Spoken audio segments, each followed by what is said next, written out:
Hey there, friends. I am back with another opportunity for us to grow together. I've been talking about getting unstuck in this new year, and I'm hoping that what we have to share with you has been a blessing. I'm going through my own journey, and so as I call on great friends who have great resources and have been a blessing to me, I just thought it would be great to share with you how they have impacted me, their own journey, and ways that you might want to connect with them. Now, these are informal interviews. There's no script. We didn't rehearse this.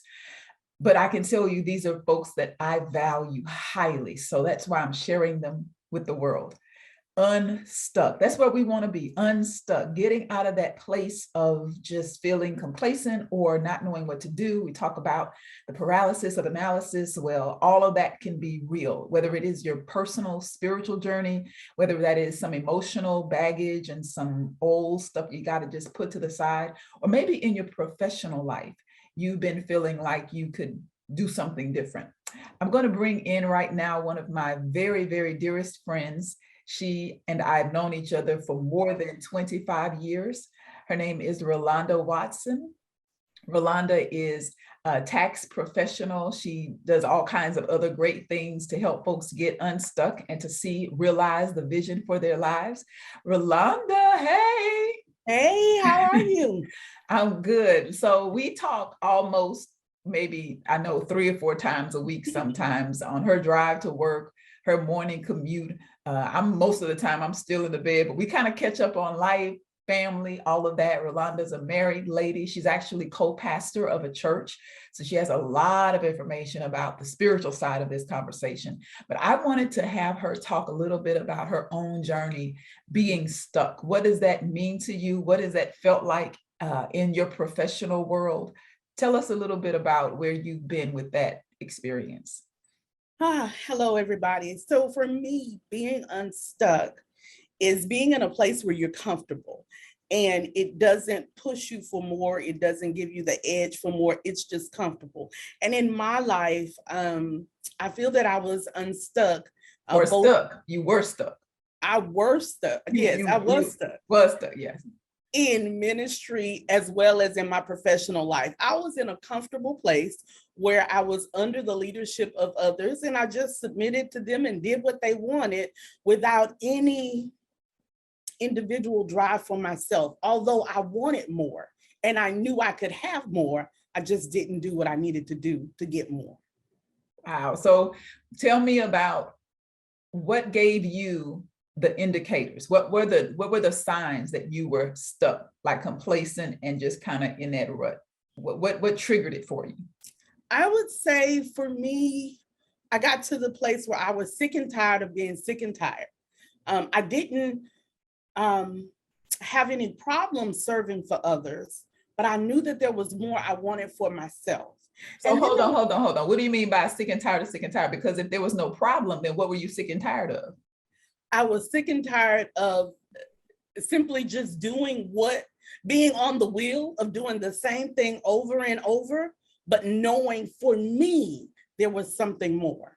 Not that there was anything wrong with where I was, but for me, I could do what I was doing, but there was something more I needed for me. So there was this common routine, the day in, day out, same old, like the hamster wheel, that image of just going around the circles, doing the same thing, just stuck in this regular routine, but knowing like beyond this wheel, there's some life out there. What's out there?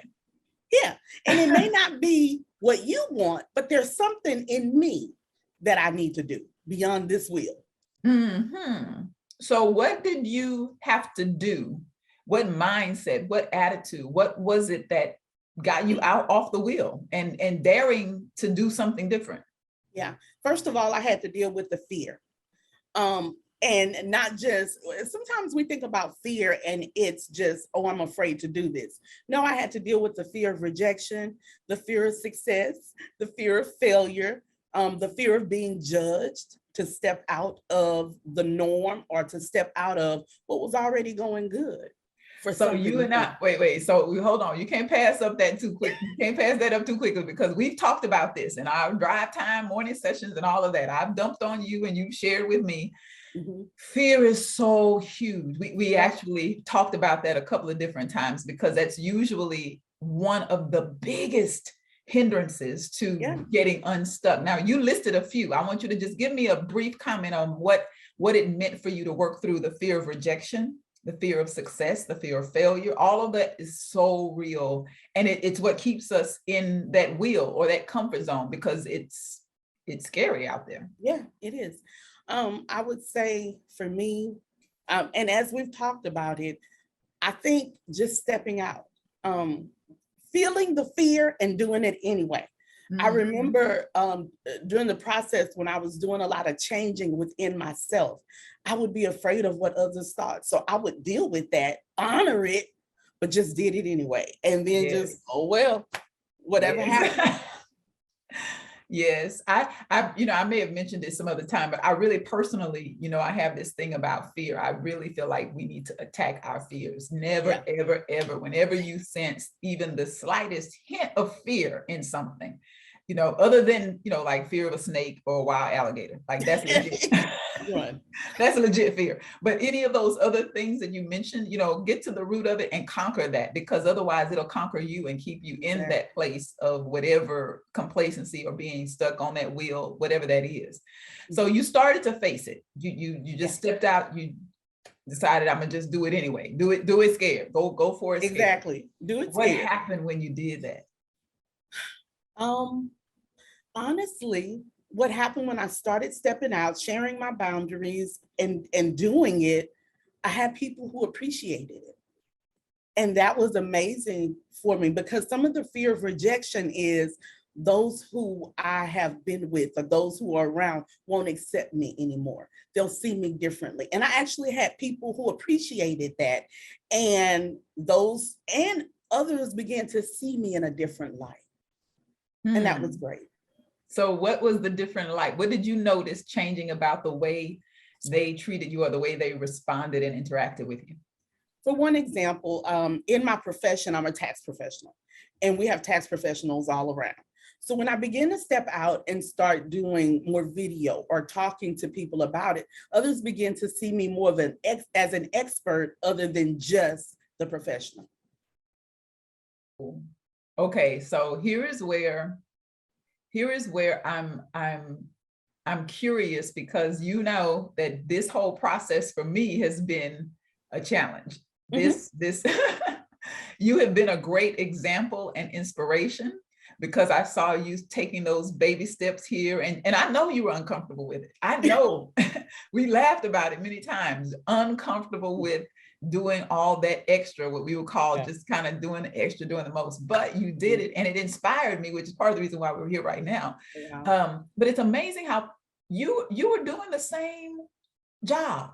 Isn't there something? You were doing the same job. Now we'll talk about a little bit later some things that have advanced you, but you were doing the same job, and it's amazing how people can put you in a different light when they see something different. Or when, no, maybe it's when you think differently about yourself and you present yourself. I agree.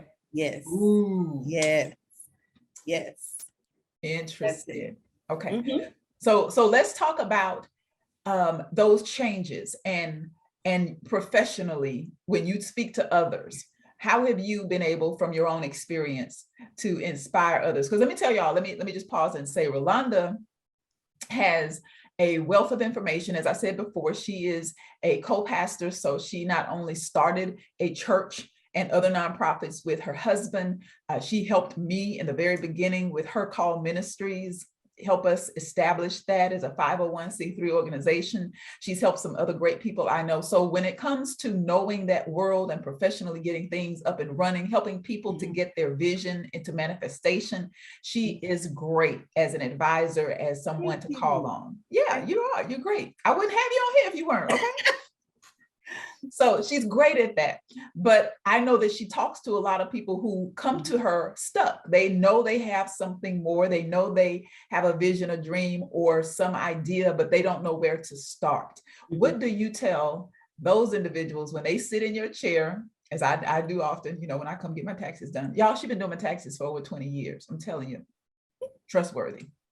So when people come in and sit across from you, in your space, when you recognize, how do you recognize that someone is stuck? And then how do you advise them professionally or with whatever vision or dream they may have? First of all, when doing their taxes, whether it's personal or business, I take the time and I listen. So I listen for vision. And once I hear their vision, I start trying to pull out of them where their heart is with their vision. And then I challenge them on different areas.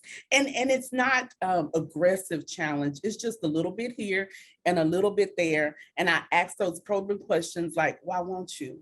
When will you? How will you? And we at least take one step.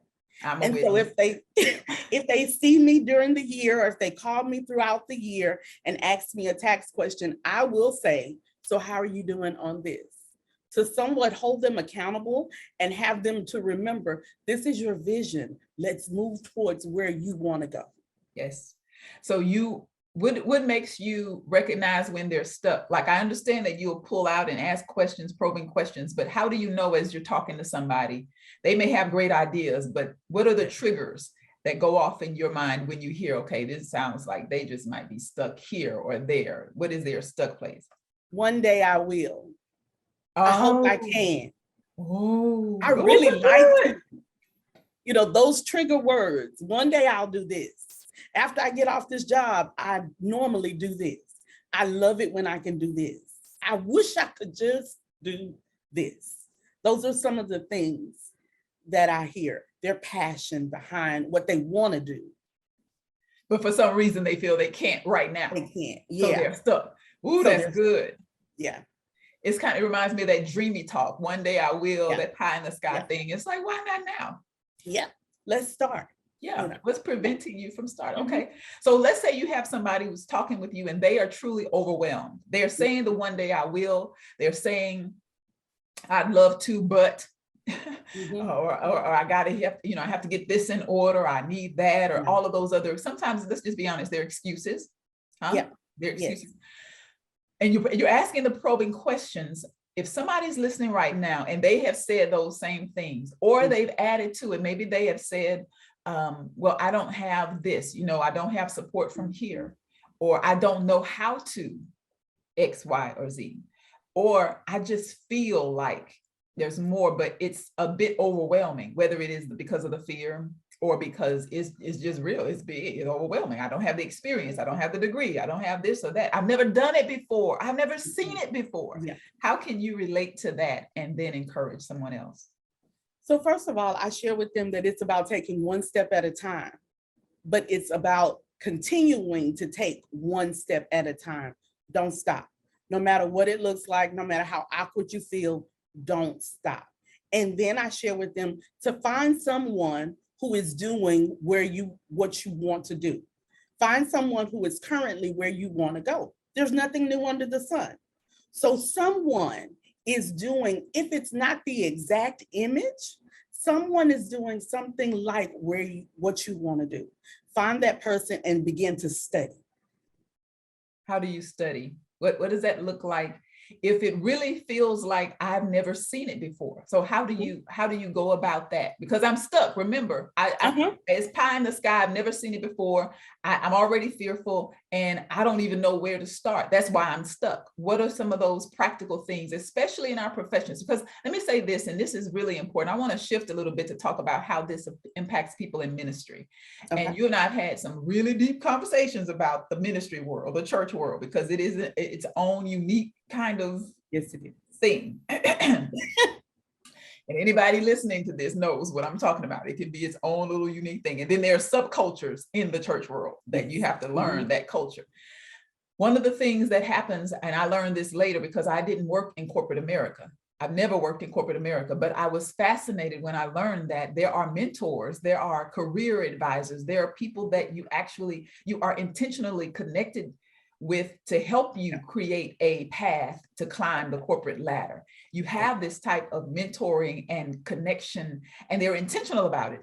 In the church, that's not always the case. It can be in some spaces, depending on who you are, where you are, maybe even your gifting, because people like really gifted outside shiny things. But especially as women in ministry, let me just kind of put that caveat in there. Sometimes it's really difficult to find a true connection with Oh, yeah. someone who is doing what you have in your mind to do, in your heart to do. We always taught that your calling is always unique to you. You know, you may not be like anybody else, so that means I won't find necessarily anybody else. Yes. But even after that, it's so few and far between that you find individuals who are touchable, that you can actually get to them, establish relationship. So you are mentored from a distance, but there's just this interesting dynamic that I'd like you to speak to. How have you seen that in the church world, but then also your professional world? Because it's two different entities. You've been in corporate America, definitely. And then you know the church world. Okay. So for me, what I've learned on both entities is it first starts with prayer. What is the roadmap that God has for you? And honestly, you're not going to know all of that, or I didn't know all of that, or from my experiences, those that I've helped didn't know all of that in the beginning. But as you begin to step, you begin to see more and more what your world should look like. In the ministry world, you can find those, of course, in scriptures that idolize as close to what God would have you to do, and in your professional world. Then from there, you can, let's just say you want to be an author. Who's writing the type of books that you know that you're drawn to? Begin to study that person, look at their history, look how they got to where don't look at where they are now. Go back and research and find out how long did it take them to get there? What does their story look like? I like to look at people where they are now, but I like to go back so that I can get an idea of what their story was like, so that I'll get an idea of what some of the things I'll go through. One of the things that I did for myself professionally is I uprooted myself from my normal environment, and I got around some people that I did not know who were where I was looking to go. Ooh, don't rush past that. Hold on, that's huge. Oh my gosh, that's huge. So we only have a few more minutes, but I got to ask you to pause there because I found that same truth to be necessary for my life. You have to make sure you don't enclose yourself in the regular bubble, the stuck bubble. You can find yourself. I always say I was working head down, just focused on what I'm doing right here. I never looked up to see what was beyond that space, that bubble. And I've realized, wow, a lot is happening. A lot's out there. I'm missing some things. Oh, there are some new ideas, new ways to do things. It doesn't just have to be this way or that way. Oh, that's what. Oh, yes. It does not have to be this way. That was amazing to me, because that meant there were so many avenues. Now I needed to choose the lane that I want to be in.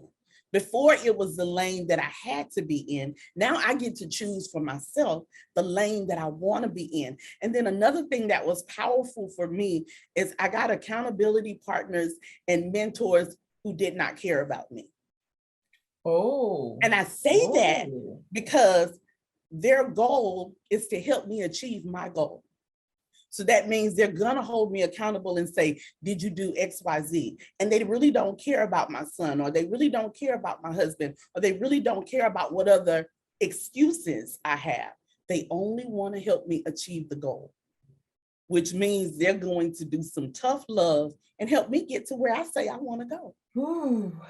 So when in getting unstuck, let me say this is important, because I understand that there's fear in that too. You can get comfortable around your same associations. Some of us, and I'm included, introverts, we don't normally just insert ourselves into new settings. And so trying to establish new connections, all of that can be overwhelming as well. But I really appreciate that you said something. I just heard that just like in the last couple of days. It doesn't have to be this way. God can do it a different way. It can happen another way.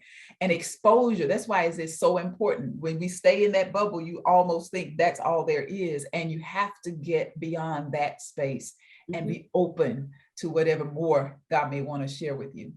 Professionally, that's so important. Let me say again to all of those who might be in ministry, especially to women, we know our unique struggle. We know our unique circumstances. Even if you are in an area, a region where you are wonderfully affirmed, I know too many sisters who can attest to the fact that it's still different.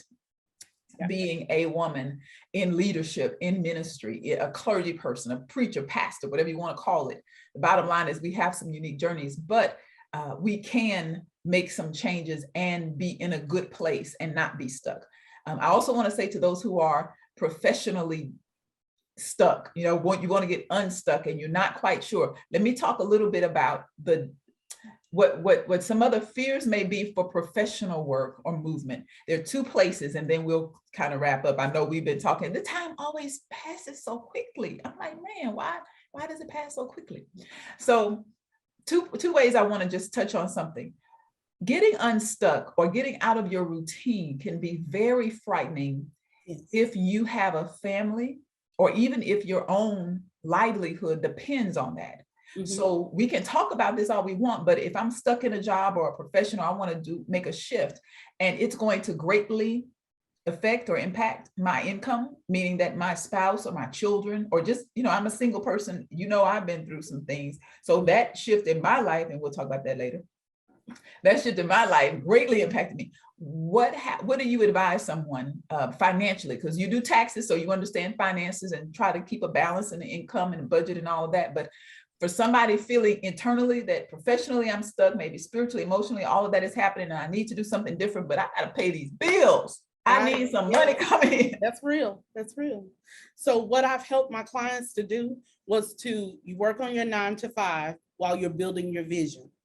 You work on your 9 to 5 while you're building your vision, and you build your vision to the place where it could pay you the same amount that you were getting on your 9 to 5. But at the same time, you start changing your mindset and you temper your bills. You look at your finances and see, is this necessary or is this nice? Those things that are necessary, you keep. Those things that are nice, you begin to dwindle away because you're working on something. Yes. And once you build yourself up, then you replace 9 to 5 with what you've already built. But that's scary for you? Yes. I know. And you're married. We are in different situations. We always compare and talk about that. But being married, it doesn't mean that you won't be afraid. But definitely when you're single, because if I don't make the money, I'm not eating. So. Well, and even when you're married, I have always been independent. I'm interdependent now, but I've always been independent. So even for me, not being able to provide or add in was huge for me. So before I took the step of becoming unstuck, I made sure I had a nest egg so that I can prepare for that step. All right, you took some. So there was planning in that. So getting unstuck isn't just immediately, okay, I'm making this rash decision. I thought about it. I feel good right now. Let's just do it. There is some preparation, and you started with the place of changing a mindset and then preparing for that.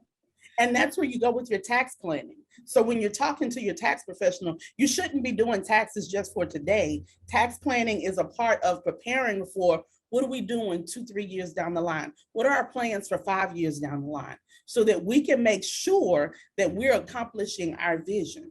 Yes. Or whatever your goals are. Yes. And money is a part of being unstuck. I don't care what the situation is. I can't think of anything in life that doesn't have some dollar amount attached to it that will impact your decisions. Some people stay in a situation and they're stuck because, this term golden handcuffs.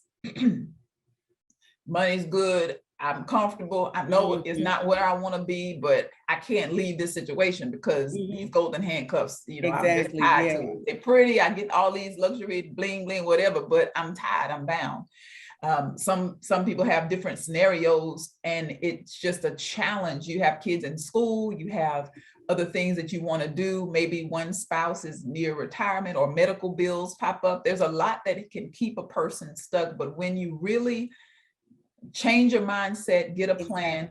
And I love what you said earlier. We didn't dig into it, but I know we're talking about it over and over. Accountability, having someone to pray with, to talk it out with you, and then to revisit those probing questions. Yes. The updates are very important. So now we've talked about all of this and your professional services. I know I've benefited for years, and I'm not exaggerating. That's over 2 decades.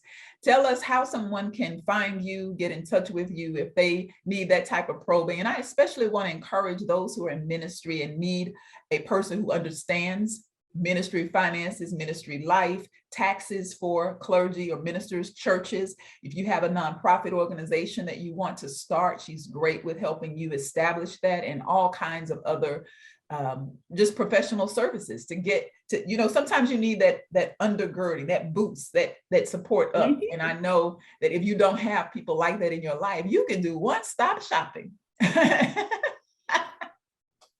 Tell us how to get connected with you. Okay, you can go to my website. That's mytaxlady.net. On my website, there is, on one side, there's a portal if you want to go ahead and start sending me your information. On the other side, there is a place to schedule an appointment. I will do a 15-minute free consultation so that we can talk about whatever you want to talk about, and we'll see if we're a good fit so that you can get unstuck. Okay. Now tell us that website again and email address. mytaxlady.net, and the email address is info@mytaxlady. That's mytaxlady.net, NET. All right. So you all have heard a little bit from one of my longtime dearest friends. And immediately when I started this series about Unstuck, I thought about her because of how many times we have coached each other, prodded, challenged each other, rolled our eyes on the phone. You know how you can talk on the phone, you can tell somebody's rolling their eyes at your comment or your excuse. We've done that so many times for each other. And again, I want to bring the things that I know have blessed me because I'm getting unstuck. I've been in a place where I know I'm working through this again. And let me just say that too, for those of you who have, maybe you may be feeling, I'm here again, or this, I didn't think I'd be going through this at this stage or this place in my life. Listen, we are all on a journey. There's no guarantee that you won't experience it again because we're constantly growing.